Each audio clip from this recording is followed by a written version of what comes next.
Olá! Hoje vamos mergulhar numa passagem fascinante, um cântico antigo que fica lá em Isaías capítulo 25. O mais incrível nesse texto é o contraste. É uma canção que nasce, literalmente, do meio das ruínas, mas que celebra uma redenção assim espetacular. Bem, o ponto de partida é esse aqui. A canção já abre com uma declaração de louvor que é muito, mas muito pessoal. Não é nada formal, sabe? É quase uma explosão de adoração, e isso já dá o tom para tudo que vem depois. Mas a pergunta que fica no ar é: que maravilhas são essas, afinal? E é aqui que a coisa começa a ficar interessante, a primeira grande virada da história. A maravilha que inspira esse louvor todo é, acredite se quiser, a destruição. Esse cântico não surge num cenário de paz, de tranquilidade. Pelo contrário, ele vem de um mundo que foi virado de cabeça para baixo, onde tudo que parecia forte simplesmente desmoronou. Então, nossa primeira parada nessa análise é justamente essa: um cântico que brota das ruínas. Vamos olhar de perto as imagens de juízo e como o texto descreve o colapso do poder aqui do mundo. Olha só a inversão completa que o texto descreve. De um lado, a gente tinha a cidade forte, aquele símbolo de poder, de arrogância humana, e do outro lado, um montão de pedras. Acabou. O palácio dos opressores, chamado de Paço dos Estranhos, se torna uma ruína para sempre. É uma desconstrução total das estruturas de poder. E qual é a consequência disso tudo? Bom, até as nações mais temidas, as mais poderosas, são levadas a um estado de reverência. A queda da arrogância gera um reconhecimento quase forçado de que existe algo maior. Fica bem claro que aquela autossuficiência toda era uma grande ilusão. Mas essa força toda não serve só para destruir. A mesma força que derruba o orgulho também age para proteger.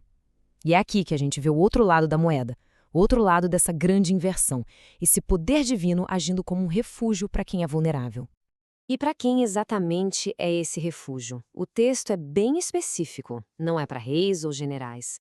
É para o pobre e para o necessitado na hora da angústia. As imagens são muito físicas, muito diretas. Um abrigo contra a tempestade, uma sombra para se proteger do calor. É proteção bem no momento de maior fragilidade. E essa parte é brilhante. A proteção dos fracos está diretamente ligada ao silenciamento dos tiranos. Conforme os oprimidos encontram esse abrigo, a canção arrogante dos opressores vai sendo abafada, humilhada. É uma justiça poética e muito poderosa. A partir daqui, o tom do cântico muda, e muda muito. A gente deixa para trás as imagens de juízo e de refúgio para entrar numa visão de celebração universal, um futuro de uma abundância que é difícil até de imaginar. E dá uma olhada nos detalhes desse banquete. Não é uma refeição qualquer, não. É uma festa com o que há de melhor. Carnes de primeira, tutano, vinhos envelhecidos, purificados. Tudo isso simboliza uma restauração completa, uma provisão tão rica que supera qualquer expectativa.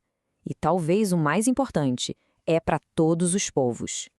E se a gente já achava a promessa do banquete incrível, o texto agora nos leva ao clímax emocional de toda a passagem.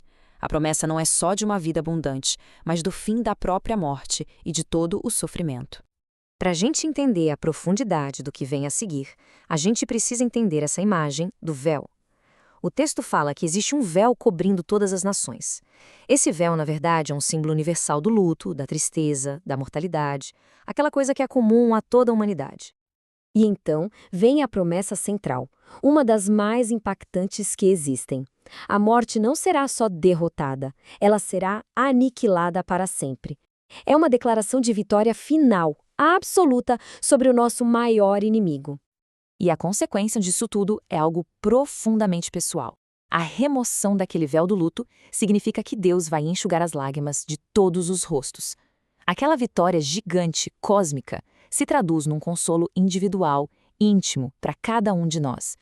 Para fechar, na nossa sessão final, a gente vai ver a resposta das pessoas a essas promessas todas, e também o juízo final que vem para garantir que essa nova realidade de paz seja permanente. Diante de tudo isso, a resposta do povo é um grito coletivo, um grito de reconhecimento e de alegria. Dá para sentir o alívio na frase. A longa espera finalmente terminou. A salvação que era tão esperada chegou. Mas para que essa nova era de paz seja para valer, as forças que se opõem a ela precisam ser removidas de vez. O texto usa Moabe, um adversário histórico daquela época, como um símbolo de toda a arrogância e rebelião. A queda dele não é só uma vingança, é a garantia de que a hostilidade e a opressão não vão ter mais lugar. E olha só como a gente fecha o círculo. É quase um espelho do que vimos lá no começo. As altas fortalezas e os muros dos opressores, que antes viraram ruínas, agora são completamente desfeitos, reduzidos até o pó. É a inversão final e completa, garantindo que o orgulho opressor nunca mais se levante. E no fim, esse cântico tão antigo nos deixa com uma pergunta fundamental, uma que ecoa até hoje. No meio da nossa própria destruição, do nosso caos, o que é que nos dá uma visão de um banquete futuro? O que inspira a esperança quando tudo em volta parece ser só ruína?